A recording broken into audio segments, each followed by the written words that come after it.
Good morning friends. इस video में हम एनएलसी इंडिया लिमिटेड कंपनी के शेयर का टेक्निकल एनालिसिस करते हैं along with the latest December quarter share holding pattern and साथ ही साथ कल 10 फरवरी 2026 को कंपनी ने जो अपने Q3 रिजल्ट्स अनाउंस किए हैं उसकी तरफ एक बारीक नज़र।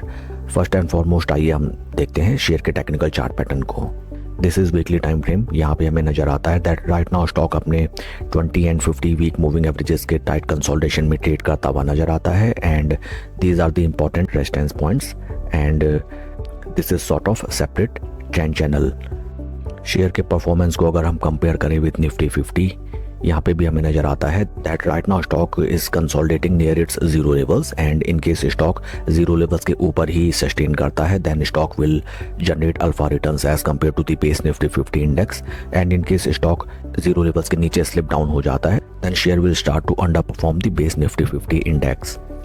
कंपनी के फंडामेंटल्स अगर हम देखें, right now stock is trading at a P of 13.7 जबकि इंडस्ट्री का पी है 22। इंडस्ट्री पी से अगर हम कंपेयर करें, right now NLC India limited company का स्टॉक हमें बेहतर पी वैल्यूएशंस पे ट्रेड करता हुआ नजर आता है। Market cap of company is 35,775। Recent past में अगर हम शेयर का परफॉर्मेंस देखें, बीते एक साल में बढ़िया रिटर्न्स शेयर ने जनरेट किए हैं नियर अराउंड 25% के। बीते 3 महीने में स्टॉक लगभग 4% down. Share holding pattern for December quarter, promoter की stake holding constant at 72.2%। FIs की पोजीशन 3.25 से थोड़ा सा रिड्यूस होकर 3.23। डीआईएस की पोजीशन 18.15 से रिड्यूस होकर 18.03 and number of retail share holders 3.18 lakh से रिड्यूस होकर 3.0 लाख।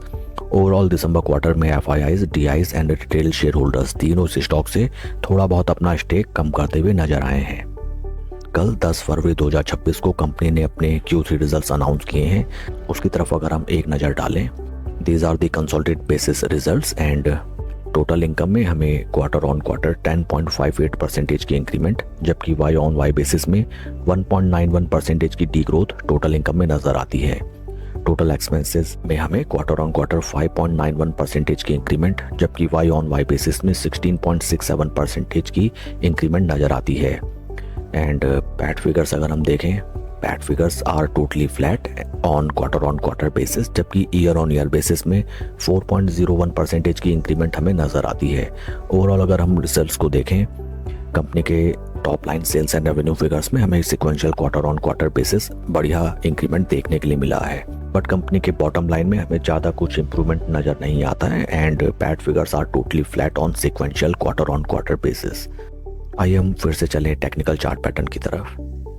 यहाँ पे हमें नजर आता है दैट राइट नाउ स्टॉक अपने इंपॉर्टेंट रेजिस्टेंस पॉइंट्स पे काफ़ी टाइम से कंसोलिडेट करते हुए on weekly time basis.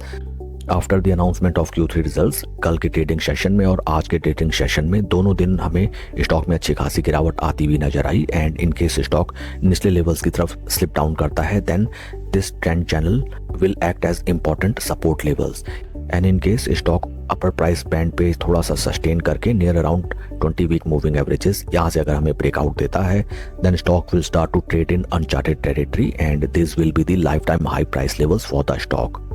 Important thing to keep in mind that at the time of breakout आपको वॉल्यूम लेवल्स का ध्यान रखना चाहिए। Right now volume levels are totally flat and along with breakout आपको trending volume levels का भी ध्यान रखना चाहिए because most of the times breakouts that are supported by the trending volume levels ऐसे breakouts ही sustain कर पाते हैं। That's all for the video friends. God bless and see you always at the top. Thank you.